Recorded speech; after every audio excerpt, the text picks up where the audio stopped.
Hello friends, welcome back to my YouTube channel Health Tips Iqbal. বন্ধুসকল, আজি শিশুবিলাকৰ এটা antibiotic সিৰাপৰ বিষয়ে আলোচনা কৰিম। আপোনালোকে স্ক্ৰিনত ধুনীয়াকৈ দেখি আছে মক্সিকাণ্ড চিবি ডাই সিৰাপ। বহুত ভিউৱাৰ্ছে নিজৰ শিশুটোক খুৱাইছে, কোনে কোনে খুৱাইছে, কি ৰিজাল্ট পাইছে কমেণ্ট বক্সত জনাব। আজি ফুল ৰিভিউ দিম, কি অসুবিধা হলে এজন চিকিৎসকে প্ৰেছক্ৰাইব কৰে বা কি বেমাৰ হলে প্ৰেছক্ৰাইব কৰে, তাৰ ডোজ কেনেকুৱা, কোম্পানী প্ৰাইচ গোটেইখিনি আলোচনা কৰিম। আপোনালোকে স্ক্ৰিপ্ট নকৰাকৈ আৰম্ভণিৰ পৰা শেষলৈকে ভিডিঅ'টো চাব। আশা কৰোঁ উপকৃত হ'ব। মই Iqbal Hussain, community medical service and essential ডাক ট্ৰেইনাৰ।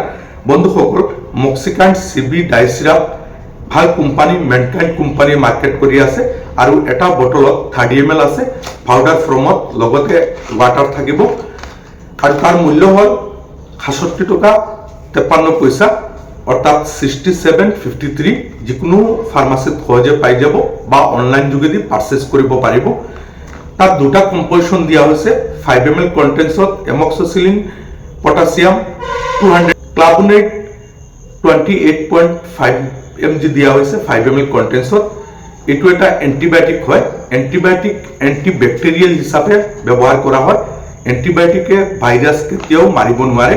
শিশুৰ কেতিয়াবা কাহ হৈছে, জ্বৰ হৈছে বা চৰ্দি হৈছে, বহু দিনৰ পৰা ভুগি আছে, এজন চিকিৎসকে সেই কাহ আৰু চৰ্দি হোৱাৰ ফলত কেতিয়াবা বুকুত বেক্টেৰিয়েল ইনফেকশ্যন হ'ব পাৰে বা বেয়া বেক্টেৰিয়া গ্ৰ' হ'ব পাৰে। এই বেক্টেৰিয়াবিলাকক নষ্ট কৰিবৰ কাৰণে, বেয়া বেক্টেৰিয়াবিলাকক এজন চিকিৎসকে মক্সিকাণ্ড চিবি প্ৰেছক্ৰাইব কৰিব পাৰে কাহৰ ঔষধৰ লগত। কেতিয়াবা শিশুবিলাকৰ খেলা ধূলা কৰোঁতে শৰীৰৰ যিকোনো স্থানত ফাটি গৈছে, কাটি গৈছে, ছিঙি গৈছে, তাত গাটো শুকাবৰ কাৰণে বা সেই গাত বেয়া বেক্টেৰিয়া গ্ৰ' নহ'বৰ কাৰণে এজন চিকিৎসকে মক্সিকাণ্ড চিবি প্ৰেছক্ৰাইব কৰিব পাৰে। কেতিয়াবা বহু দিনৰ পৰা জ্বৰত ভুগি আছে, তেতিয়াও এজন চিকিৎসকে সেই বেয়া বেক্টেৰিয়া নষ্ট কৰিবৰ কাৰণে বা বেয়া বেক্টেৰিয়া গ্ৰ' নহ'বৰ কাৰণে জ্বৰৰ ঔষধৰ লগত এন্টিবায়োটিক প্ৰেছক্ৰাইব কৰিব পাৰে। কিন্তু মনত ৰাখিব, জ্বৰত কেতিয়াও এন্টিবায়োটিকে কাম নকৰে। জ্বৰ ভাইৰেল ইনফেকশ্যনৰ কাৰণে হয়। কেতিয়াবা বেক্টেৰিয়েল ইনফেকশ্যনৰ কাৰণে শৰীৰৰ তাপমাত্ৰা বাঢ়ি গৈছে, তেতিয়া এজন চিকিৎসকে নন ষ্টেৰইড এণ্টি ইনফ্লামেটৰী ড্ৰাগছৰ লগত এন্টিবায়োটিক প্ৰেছক্ৰাইব কৰিব পাৰে। কেতিয়াবা শিশুবিলাকৰ কাণৰ ভিতৰত ইনফেকশ্যন হৈ গৈছে, কাণৰ ভিতৰত ঘা হৈ গৈছে, কাণেৰে পানী ওলায় বা পুজ ওলায়, তেতিয়াও এজন চিকিৎসকে মক্সিকাণ্ড চিবি প্ৰেছক্ৰাইব কৰিব পাৰে।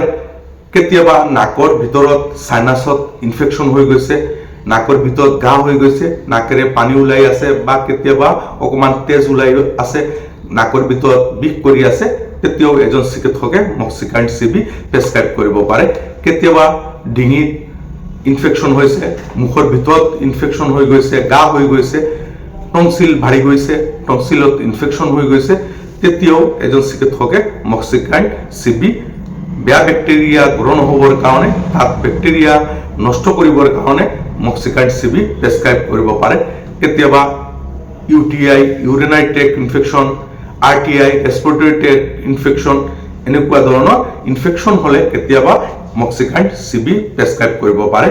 বা শিশুবিলাকৰ কেতিয়াবা সাৰ্জাৰী কৰা হৈছে, তেতিয়াও এজন চিকিৎসকে মক্সিকাণ্ড চিবি গাটো শুকুৱাবৰ কাৰণে, বেয়া বেক্টেৰিয়া গ্ৰ' নহ'বৰ কাৰণে প্ৰেছক্ৰাইব কৰিব পাৰে।